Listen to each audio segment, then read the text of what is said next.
In the third example, we have the fourth prepared by the third. Oliver, we are in C major, so the movement of the bass is 6, 5, 1. So on this chord you can put a 3-5 or a 3-6. Let's do first of all with 3-5, so E and C. Okay, in this case you have to play contrary motion, because if you have a fifth, you have to go to the G. Otherwise, you play parallel fifth. Another possibility exactly is using yes. Yeah. Another possibility is using the 4-6.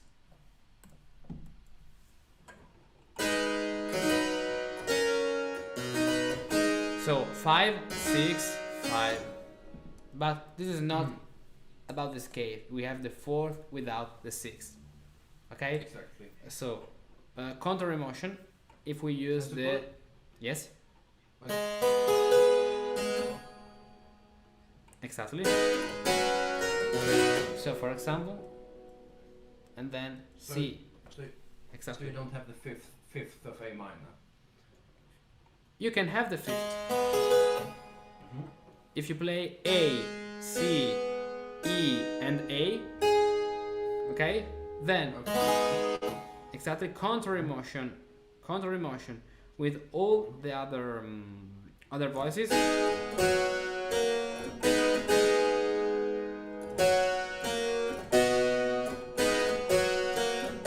You can do it.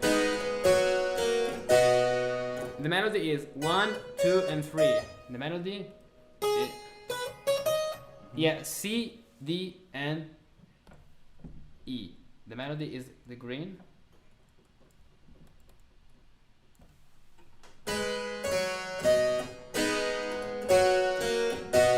Okay, play it. Okay, this sounds more Renaissance. Okay, if we want as baroque sounds, we have to play a 6-3 chord.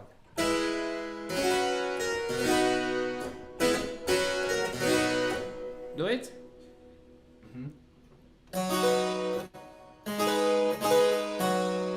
Be careful. F, not E. F. F C. Oh, okay.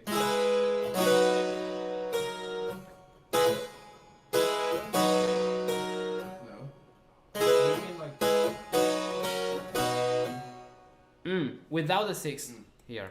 Only 4, 5. Okay. Exactly. In this case, you don't have the problem of parallel fifth because it's 6 and 5. So you can do it because you have the suspension.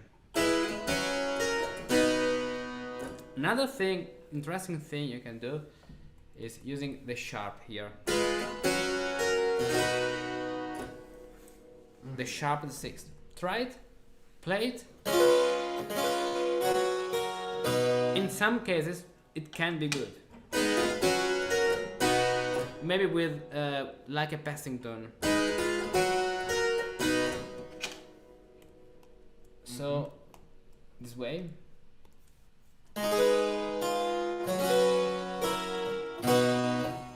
The middle voice.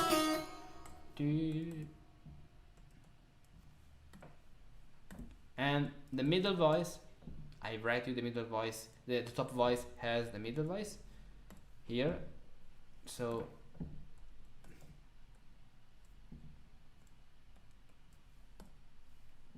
okay. Play the orange voice an octave higher. Okay. Bye.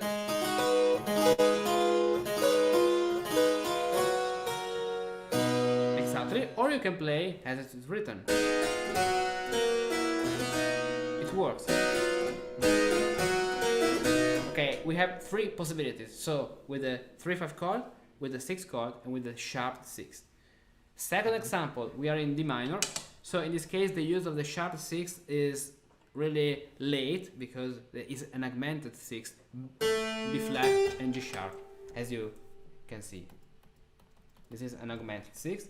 So let's start with a simple 3-5 chord. Okay. In this case, if we have two chords in the in the root position, 3-5-3-5, because this is actually a 3-5. Okay, so contrary motion with all the upper voices if the bass is moving stepwise.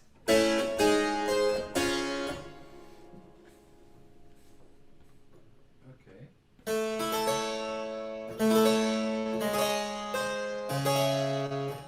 Exactly. Yes. In this case, you are crossing the voices. So what I suggest you is doing something like this, because the third, that is the prepared note, must stay in the same voice because we have the suspension. Okay, you can play the other two voices, so the F and the other B flat, going up to F, A, and B, B flat, E. This is not so elegant because B flat, E is a dissonant movement. What you can do, for example, is doubling the third, having this way E and A. So A, D, A, and D, E. If you double the third, you don't have the problem of intervals that are dissonances, like augmented thirds. Remember the melody 1, 2, and 3 in D minor. Exactly. Play. Okay, and now with the other voices.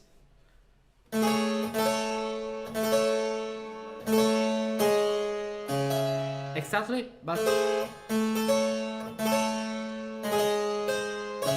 right. Perfect. So two voices are playing the D in the. Yes. We double the D, and we can do it because it is not a leading tone, and we must do it for avoiding the diminished interval, melodic interval. Exactly. And now, we definitely don't want to have. Exactly. No, we cannot have it. What we can have is the crossing of the two voices. So, for example, the B flat goes to the E, down, and the F goes up to the A. Yes, if you imagine the crossing of the voices in the counterpoint, you are avoiding parallel fifth and parallel octaves. Okay, this sounds a little vulgar. Yes, this sounds Renaissance. Okay, Renaissance style. You need in this case to the third with the suspension. You can find a lot of example of this pattern in the Renaissance music, not in this kind of music, not in Baroque and Galant. Okay? No. Exactly, because in Renaissance you imagine the altus and the tenor crossing each themselves. Okay, perfect. Now E minor, the same. So the melody 1, 2, 3. In other words, C major chord. Remember to double the thirds of the E. Then B major chord with the suspension, resolution, and E minor chord. Yeah, we can do this with a 6. So with a C, E, A, and E, for example. Yeah, play it. How would that be? Oh, I think I see. No, I'm not quite sure. What do I do with the altos? If you play A and B, obviously you play parallel fifths between the two prevoices. So you can send the altos to the lower F and then up. So A, F, B, G.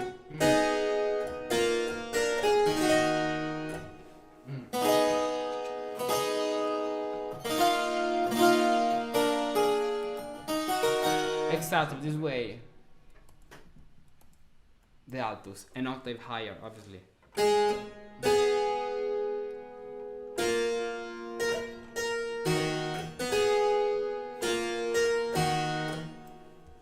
Okay. And next example. Isn't this? Yes. Is this a Phrygian cadence? It's not Phrygian because we have the sharp. The Phrygian cadence is when the bass moves. I mean, this the way. two first notes. Like okay, you mean more like a Phrygian passage because there is not a cadence here. Well, yeah, no cadence. The ending of the cadence is here. So exactly. the Phrygian cadence will be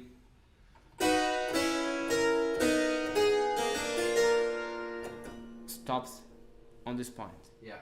It stops here. Perfect.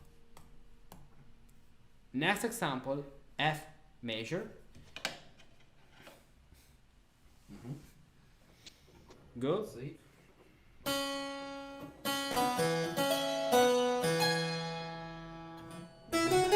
Yeah. This is a two voice structure. Then let's add, for example, 5 6 5 6 8. 5 6 8.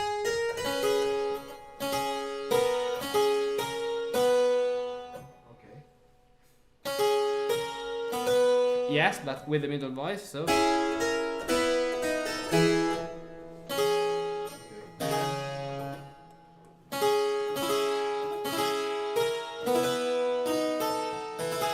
Right, with the passing tone, 7th with the flat.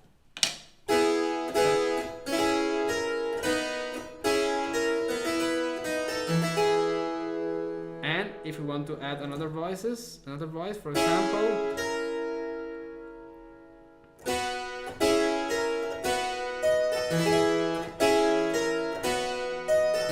now add a 10th.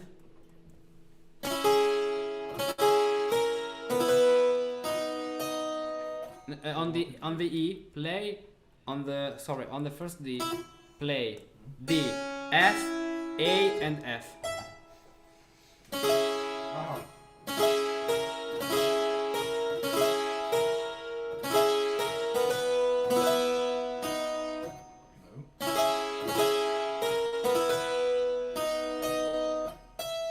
And in this case, you have to move the suspension to this voice.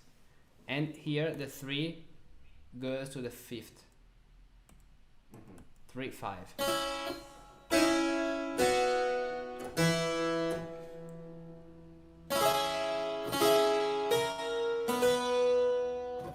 Yes?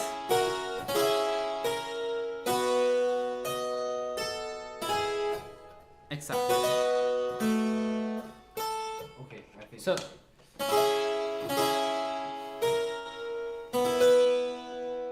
Nope.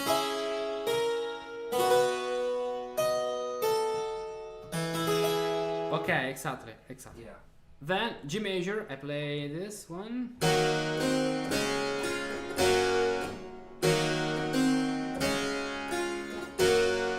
We have a 3. But it Yes. doesn't say anywhere to add the 6th. Can you repeat your question? It doesn't say to add the 6th. It's just something you can do. Of A course. possible solution. In this case, the topic is the 4th prepared by the 3. The other voices can do whatever they want. and obviously according to the rule of the counterpoint. But if we play 3/5 chord, for example, or if we play 6 chord,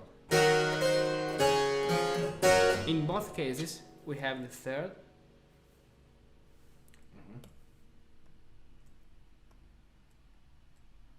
that becomes a fourth, and then a third, in all these cases. Okay? Oliver? Yes. Perfect. Let's pass now to the last example, A minor.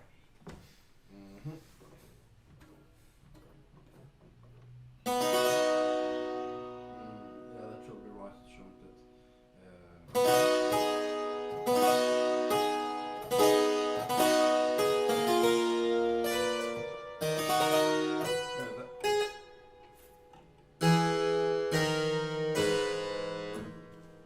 Oh, I was reading the wrong one. Okay.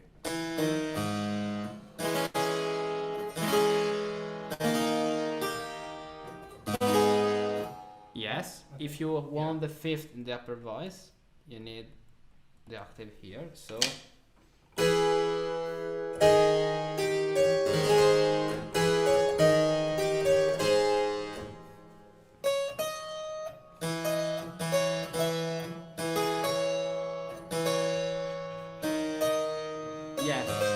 yes, C, D, E.